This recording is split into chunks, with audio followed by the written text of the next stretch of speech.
of us believe we can recognize limited thinking the moment we see it. We picture someone who falls behind in class, who freezes in conversation, or who keeps making the same obvious errors.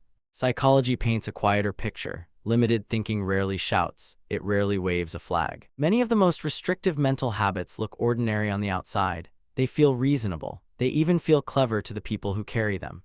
True mental strength is less about the facts you store and more about the way you handle being mistaken, the way you take in new data, and the way you adjust when reality refuses to match your expectations. In this video, we will examine 7 subtle markers of restricted thinking that most people never notice, along with the psychological reasons these patterns stay so well hidden.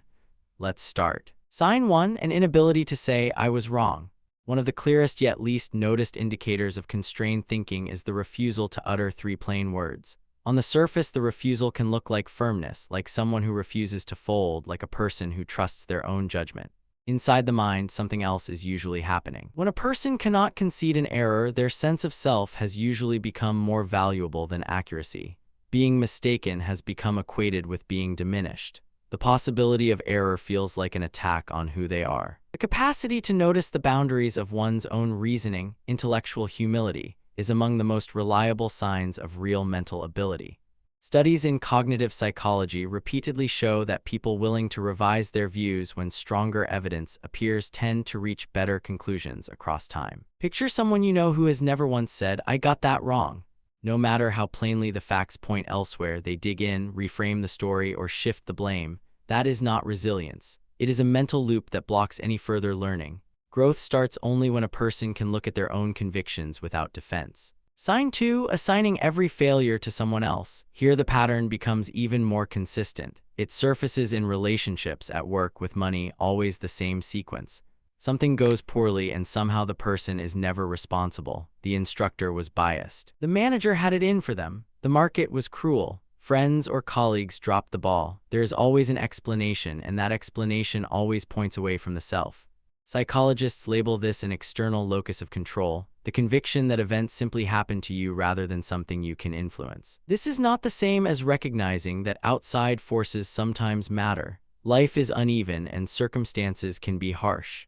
The marker is the complete absence of any inward glance, the refusal to ask what part of the outcome belonged to one's own choices. Self-examination is one of the most useful instruments the mind possesses. Without it, every setback becomes another person's job to repair. A person who never owns their decisions cannot meaningfully change the direction of their life. Sign 3: accepting only information that agrees with them. Beneath the first 2 patterns sits another quiet habit.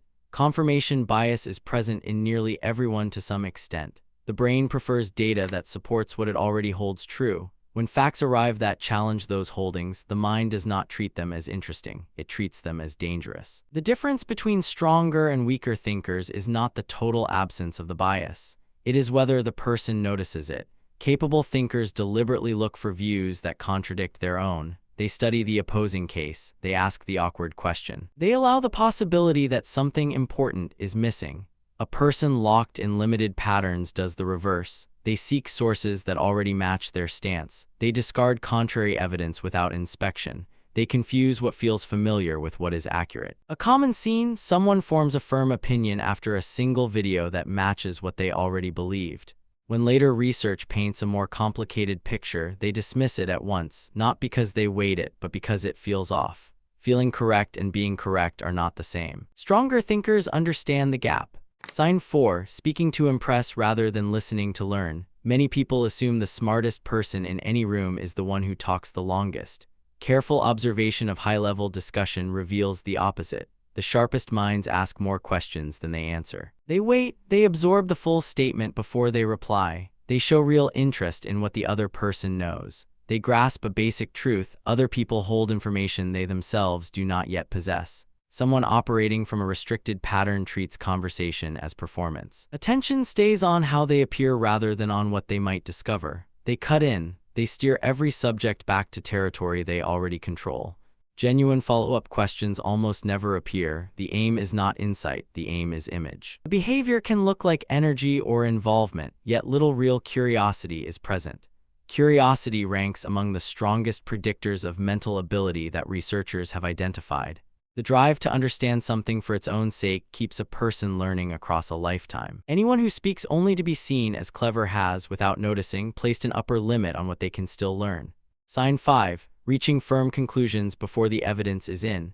This next marker is one most people spot quickly in others and almost never in themselves. It is the habit of deciding first and investigating later. A person hears one version of events and builds a finished story. They miss a single call and assume the darkest explanation.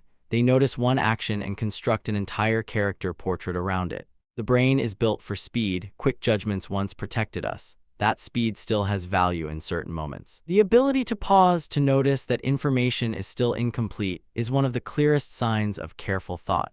Cognitive researchers describe the opposite tendency as a shortfall in need for cognition, the willingness to examine a situation thoroughly before settling on an answer. A stronger thinker asks what else might be true, what is still unseen, what additional facts would be required before any decision. A weaker thinker lands on a conclusion and only afterwards searches for reasons that support it. The risk is not merely being incorrect. Once the mind has decided, it often stops hunting for better data. Sign 6. Overrating what they actually know. This pattern has been studied in detail. The dunning-kruger effect captures a phenomenon almost everyone has observed, though rarely in their own mirror. People with only shallow knowledge of a subject tend to rate their grasp far higher than the facts justify. They feel more certain than their limited information supports. Genuine specialists, by contrast, grow more careful the deeper they go. The more thoroughly someone understands a field, the clearer the remaining unknowns become. The contrast is stark. A person who has spent decades inside a subject will qualify every claim. A person who skimmed 2 articles last week will speak as if no doubt remains. This is less simple arrogance than a structural gap in self-assessment. A capable thinker regularly asks how much confidence the current evidence actually warrants and where the edges of their knowledge lie. A restricted thinker rarely poses the question because they have not yet learned enough to recognize the missing pieces. The most harmful version appears when such a person confidently rejects the work of those who have invested years in the same subject. Sign 7. Never asking questions. This habit often escapes notice. Many people treat questions as admissions of ignorance. In social settings, not knowing can feel exposed, so the safer move is silence, a polite nod, the appearance of already understanding. Watch people with genuine mental strength and the opposite becomes obvious. They ask constantly, not from confusion, but because they know questions are the tool that deepens understanding. Children fire off dozens of questions every day without embarrassment. That unfiltered curiosity powers early learning. Social pressure later teaches many adults to shut the impulse down. The outcome is a person who carries gaps in knowledge yet never closes them, because closing them would require acknowledging the gaps exist. The pattern is especially hard to spot from the inside. It feels like certainty, like already having the answers. Beneath the surface, knowledge simply stops growing. Real intellectual security does not come from pretending. It comes from the work of actually understanding, and that work always travels through questions.